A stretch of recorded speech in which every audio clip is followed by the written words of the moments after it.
If Kenya has hope in the international acting arena, then he is our hope. If Lupita Nyong'o could bring Kenya to the world map, then we can't forget veterans also like John C.B. Okumu. This is Crossover with me, Harleen Jabbal, and I'm very excited about today's episode because I do feel amidst us we do have a superstar in the making. He's known as Charlie Karimi, and without further ado, let him entertain us.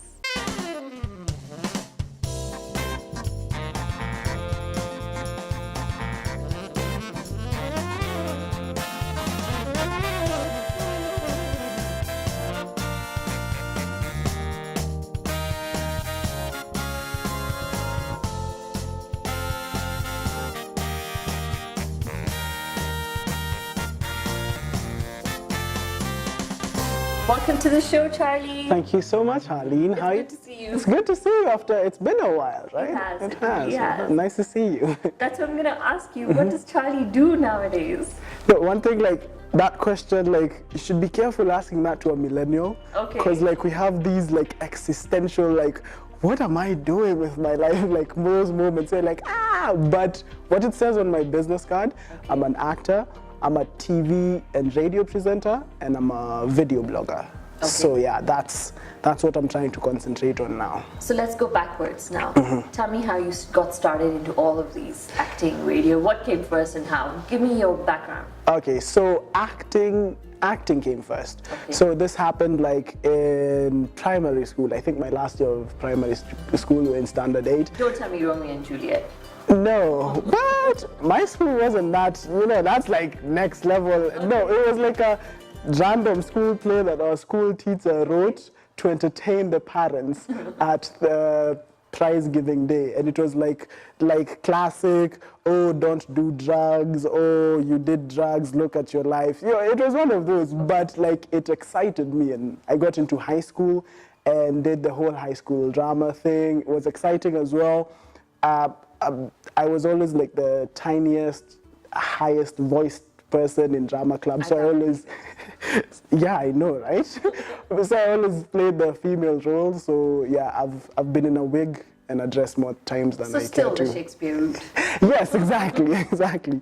So I did that in high school, and when I left high school and joined uni, in that period between high school and uni, I got like my first tiny little role on a TV series called Changes. Okay. That was in 2010, I believe. I was in like 2 episodes, and it was so exciting. Like it just happened out of the blue. They just needed a featured extra who looked like me. So they were like, "Hey, are you here for casting?" I was like, yeah. And then they were like, "Okay, yeah, I think you can fit."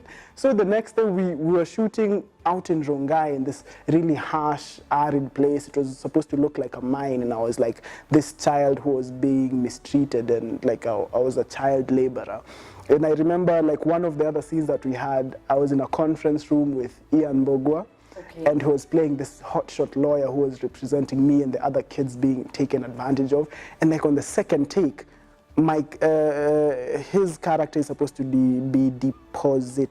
What do you, when you're a despot? Deposition, like a lawyer. He has to file a deposition. Exactly, conducting one of those. Yeah.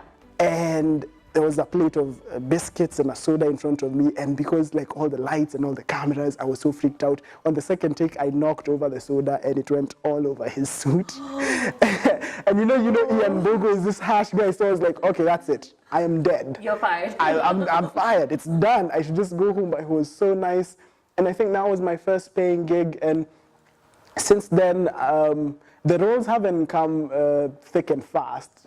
In the industry in Kenya, you kind of have to wait a bit between roles, but I believe that was the start of acting, which I do till now. TV and radio presenting, I watched the presenter on KTN way back in the day, and I was like, yo, this guy looks so cool. I wish I could do that. And then when they did the second season, I signed up and I got in and I did do that. So I've kind of kept that going. And it's a way, as an artist, it's a way to share your art and to share your personality with the world. Like if I can't do it in a written script, I'll write a script of my own and present it to the camera. So that's how TV presenting came along. And maybe we'll talk about this later, the TLC competition last year. No, go ahead and tell us. Last year I know you've been super busy, so you have to bring us up to speed. Okay, you want the whole story, Exactly. no editing. What is TLC? What happened? Okay, so last year I signed up for the, there's a TV station, lifestyle TV station called TLC. It's worldwide. So TLC Africa were holding a presenter competition. It's called TLC's Next Great Presenter, and they were looking for talent from all over Africa. All you had to do was send in your video, telling them why your personality, why they should hire you exactly. And I made a little video at home, and I sent it in, and I forgot about it. Then later I get like a Skype call, like from like an unknown contact, and they're like, "Hey Charlie, yo, so we're calling you from TLC. We're just doing like little background checks on everyone who's like made it through to that the last round of vetting. You haven't gotten in, but we're just trying. So can we like do a group Skype call in a week or so at a certain time?" So they gave me a time. And at that time I was supposed to be on set on a TV series called Jane and Abel. But you know, like if you're looking for an opportunity, you go like, they asked, "Are you available at that time?" I was like, "Yes, I will be available." So the day came, and the Skype call was scheduled for 1 p.m. And at 1 p.m., we haven't broken for lunch, because I was assuming it had broken for lunch. So we are in the scene. I'm doing the scene with a fellow actor, and my phone is on my lap. It's not supposed to be, but the director didn't see. And then it starts buzzing. I look down, and then it's TLC, and I'm like, okay, we need to finish this quickly. So lucky for me, they called back later. And I thought it was just going to be like an interview, like, "We're considering you for this. But actually, they'd already picked their top 13. And so I'm on my phone on the Skype interview. There are people around me from set having broken for lunch. And then they're like, "Hey, Charlie, oh yeah, by the way, you're coming to South Africa. You got into the competition. Golden ticket is yours." Exactly. People are looking at me like, "What is with this guy?" Like, it's just a party for lunch. It's not like we're having anything. Like, they thought I was excited about lunch or something. So we went to Cape Town for about a week for the competition. I came out in the top 3 to go to the final stage now with public voting and everything. So I came back home. I did the media tour, trying to get people to vote, and Kenyans really did come out and vote for me. And then we went back to Joburg the next month, and I did not win. I was second runners-up. So it was Kenya, then Zimbabwe, then a South African one. But it was a really nice experience. I learned so much as a presenter and also as a citizen of the world. It was my first time in South Africa. It was amazing. Did you feel like a star, or did you feel like this is how it works for them? Yeah, you kind of get that feeling like this is how my life should be, you know, because they really do treat you very professionally, and that's something you experience when you go to established industries, especially the entertainment industry. Like, they do treat talent as talent. Anything you need, like, you'll never have the excuse. Yeah, exactly. You never. They want to make sure you have no excuses, that you give them your very best.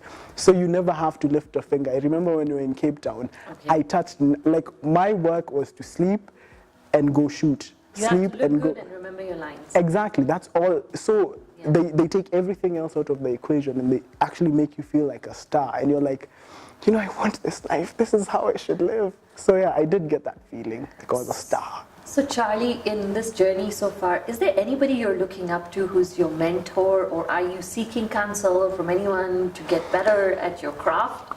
I do seek counsel a lot in different, I guess in TV and radio presenting. We have like our local stars. Like I look up to people like Larry Mador. Like, he's done an amazing job. Amina. That's actually a part of the story I didn't mention. Like, earlier this year, I hosted Arena 254 on K24 for about 5 months. And actually, how I got that job was Amina Abdi, the presenter, actually I sent her my demo CD, and she forwarded it on to the producers at K24, and they were like, yes, we want him. So big shout out to Amina. Like, she really helped me out. And internationally, I'd have to say for video blogging, there's this one guy online called Casey Neistat, and I really look up to him. Like, his video blogs are amazing, so natural, and if you do watch my video blogs, you'll see a little bit of him in my blogs as well. So yeah, those are the people I look up to. So in this Kenyan creative entertainment industry, yes, is it still about who you know, or is there going to be a shift in your talent matters more? I think it all goes hand in hand. It's still, if you're talented, you will know people, and people will know you.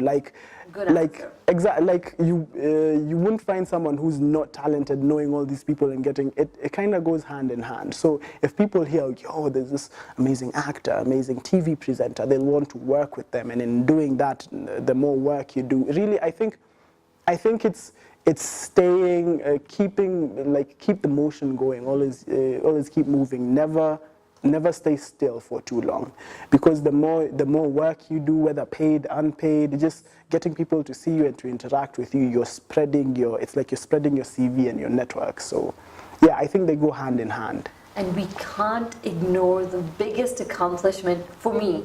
When I was reading your bio, you have to share the Oscar story. The Oscar clarify. Okay, what's happening? Let me clarify. So last year, late-ish last year, let me start with last year in general. Okay. I was working at Spielworks Media as a video. I'd taken some time off screen. I was working as a video editor in post-production. I was working in post-production. And in July, I was like, I need to get back in front of the camera. So I actually resigned from my job and I started afresh. And lucky for me, like in the second month of that, I was cast in a little short film that was being done called Watu Wote. So, you know, like when a casting happens and they haven't really explained how big a project it's going to be. So I was like, yeah, I'm happy to do work. I just want to get back out in front of the camera. And Watu Wote is a story about, it's based on a true story about the bus attack that happened in Northeastern, where the Al-Shabaab were taking passengers out of buses and then separating Muslims and others and then killing like the Christians and all others. But in this, an attack like that had happened the week before, and a lot of Christians and a lot of other people from different religions got killed. But in this attack, the Muslim passengers actually stood up for their fellow citizens. They were like, no, this is not the way, this is not how we do it. So Watu Wote is a short film based on that. So I was cast as one of the terrorists. So yeah, so basically my part was to storm this bus full of innocent people, and my character is this. His name is Issa. He's this crazy, radicalized Kenyan boy who's now working with the Al-Shabaab, and he's just like a loaded gun with a hairpin trigger. So we shot that movie. Part of it was shot out in Magadi. It was so hot. It was like, I saw it was like 40 degrees at one point. Basically, and there was so much dust, but it was so beautiful. It made it all look so real. And as for most short films and student films, because it was done by a couple of students in conjunction with a Kenyan crew, it was students from the Hamburg Media School in Germany.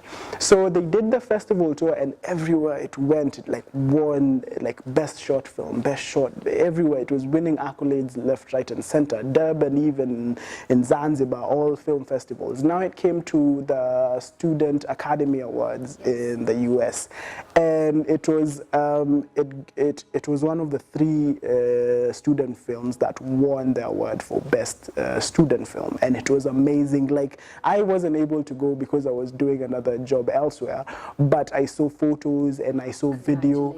It's like the student Oscars, and now this puts our little movie in the running to be nominated for the Oscars next year under the student film category.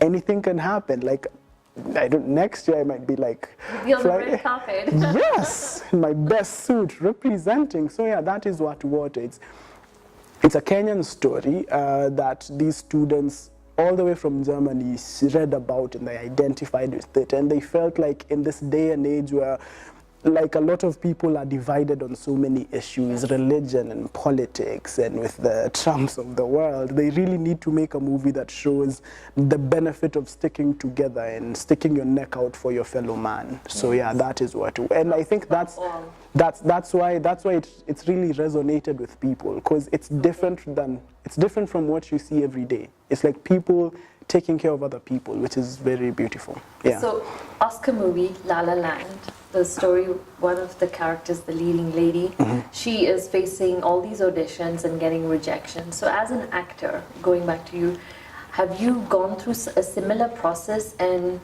what has it been like for you, and what's the message to other struggling actors and actresses in Kenya?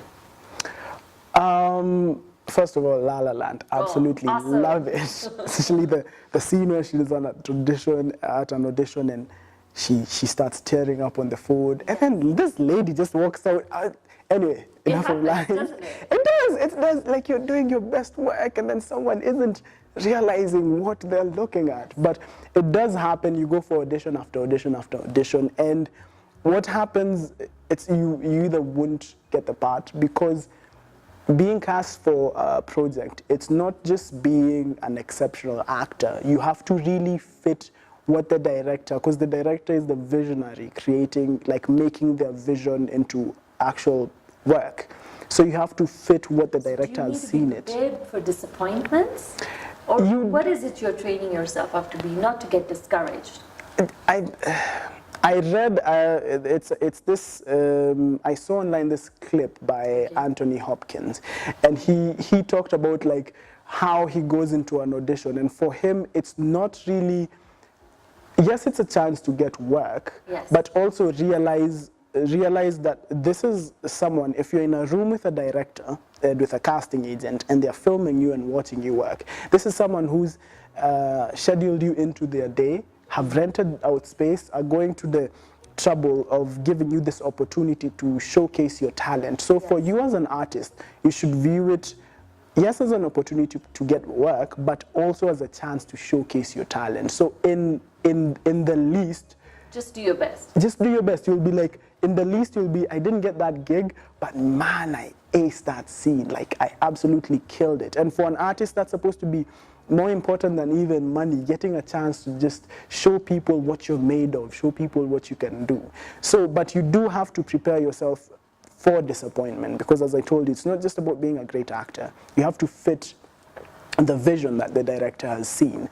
So you might be amazing at the scene, you might kill it, but if you're like me, you look like a 20-year-old boy, and they're looking for a 45-year-old banker, you wouldn't be cast in that. Just sometimes realize that it might not have been you. It might have been so many other things. Factors. Yeah. So just keep your head up. Every time you go for an audition, go like, yes, another opportunity to showcase my talent. And who knows, you might fail at an audition for. There are so many stories by people I work with in the industry. You go like, I went for this audition with this director 2 years ago. I didn't get it because I didn't fit the role.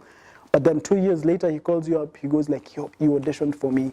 So impressive. I have this movie now, and I was writing it, and you came to mind. And in that, there are some situations you don't even need to audition, because he or she remembers you, even writes the character thinking of you. So automatically you get it. So yeah. So Charlie, there's this trend going on with Kenyan actors now. It's this thing called the accents. You had to transition yourself. You're such a bubbly person, but you had to become a terrorist. Okay? Yes. What's your message to those who are trying to be wannabes just because they want to be picked up by international filmmakers? Are you in that space? I hope not. No, my American accent is horrible. I can't do it. But it's entertainment. It's the entertainment. If the role requires you to do it, isn't it? Yeah, you get a voice coach, you get everything. Yes, Kenyans have our own accent. So it's difficult. Some people do it and it works for them. Some people do it and it just looks sad. So I can't really judge. Be yourself. Just at some point, some auditions you go to, and usually this happens for movies or projects that are really big. some directors, they can see past everything you're trying to put up, all these layers you're trying to put up, they can see right through them. Like they'll look at you and experience. yeah, exactly. They'll know when you're faking it. Like they'll look at, like I was doing this shoot in South Africa recently, and this director, Mikhail, he's amazing. So some scenes, like maybe I'll be distracted by something and I'm not really in the scene. And you think he can't see it, but he walks up to you and goes like, yo, what are you thinking about? Because like he sees something that you think he can't, but he can. So if you want to last long in the game, and if you want to get bigger and bigger projects, yo, it's hard trying to be someone else. It's difficult trying to be, like you wake up and you're like, okay, now it's time to play a role. It's difficult trying to be someone else. The easiest thing to do and the easiest way to grow is just be yourself and be a better version of yourself today than you were tomorrow. Nobody is going to play Charlie better than Charlie plays Charlie. Nice. So you might as well focus and build on that than trying to build on something else that isn't. So where does Charlie want to go in life? What's your biggest vision that you're having right now? I wouldn't ask for it later on because I can see the not coming. Right now? Right now. Yikes.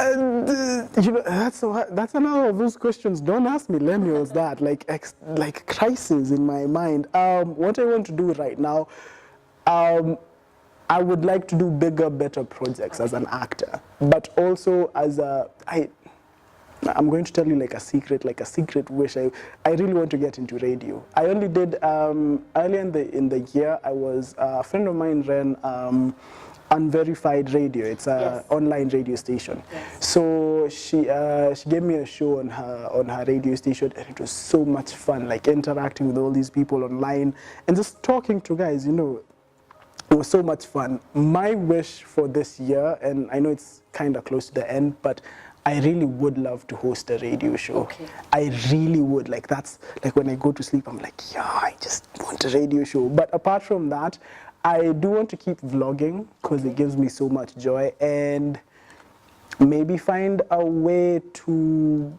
travel more, because like the past year I've traveled a bit and it's exciting, and you see all these things. Like I was in Cape Town recently, and you see some sites that really, apart from being impressive in themselves, like the Table Mountain is amazing, but once you see some of those sites and then you come back home, you start noticing things that you hadn't noticed before. Because you go to another place, you're like, wow, their mountains are so pretty. Why don't we have mountains like these back home? And then you come back home, you're like, yo, they've been here all along. You just didn't see them before. So yeah, I want to travel more. So Charlie, what has been your crossover moment so far in this amazing trip that you're having of your life? Describe crossover moment. When was that? Maybe the first time you got that casting call, or maybe you got your first paycheck, you know, for your advertorial work, or your vlogging moment, you had your number of hits go up. Tell me. What was my crossover moment? I think in the recent last year during the TLC project, I'll talk about the two TLCs, and this year when I did the project in South Africa, which I'll tell you about. In the TLC shoot, it got to a point where we were the top 6 and we were waiting to be, it had to be trimmed down to the top 3. Top 3. Right? So we're standing there in front of the judges, and all of our hearts, it's like I could hear, there were 6 of us, I could hear 6 separate heartbeats in that studio. And they go person by person telling you, this is what you got wrong, this is what you got right. I'm sorry, you're not in the competition. And then it came to me. And the lady, her name is Tando, she's an amazing radio presenter in South Africa. And she was like, Charlie, you've done so well, you've come so far. And I'm like, yeah, this is just, she's just softening the landing for me. And she goes like, Charlie, you've made it into the final 3. I almost collapsed, because this is, like, you get to a place like that, like such a huge platform, and you feel, it's easy to feel insignificant, like to feel less than you actually are, to feel like, no, this is too much for me, they made a mistake, I shouldn't be here. But to then be told you have made it in, like out of everyone who sent videos in, out of all the 13 finalists, you're in the top 3. That was an amazing moment.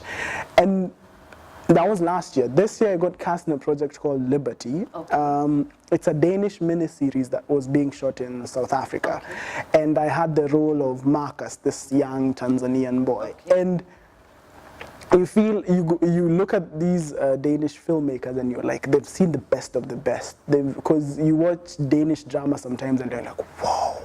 These actors, the camera and everything, and you're like, they'll just see me. I'm just like a local boy from Kenya. A little bit of Vikings. Exactly. Like, yeah, you see them like exactly. You see them and you just see this like you're like, yo, these are Vikings. Exactly. And you think I'll just fly under the radar. And then I did one scene that was really like a properly heavy scene. No spoilers, but it was a properly heavy scene.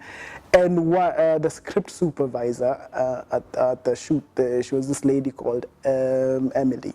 Like, she walks up to me after the scene, she goes like, Charlie, that was like some of the most beautiful acting I've ever seen. I'm like, from me, like me, and like finding all these people who actually see. You see, when you look at yourself in the mirror, the person that you see there, like other people seeing it as well, it's mind-blowing. You go like they tell you that scene was amazing. I'm like, wasn't it? Like in my head it was. I'm like, having people reaffirm you in that way. And as artists, I feel like we need that. You do your best to put out your best work, your best art. And as much as you shouldn't rely on the feedback of others too much, sometimes you need it. You need it. Yes. Like, just tell you like you're doing well. So I'm going to say you're doing super well. I don't want to say goodbye. I'm having so much fun. yeah. I really wish you all the very best, Thank you so much. And yeah, you've got my support. Yeah, so if I need your vote again, like absolutely, I can count on you. Thank you so much. And I hope you remain this awesome person that you are. Thank you, Harleen, and thank you for having me on. You're most welcome. There's definitely no shortage of talent in our country after speaking to Charlie, and I'm so proud of it. This is Crossover with me, Harleen Jabbal, and we're all about connecting brands. Don't forget to subscribe to our YouTube channel, follow us on our very latest news on our Facebook, Twitter, and Instagram accounts. Thank you for watching.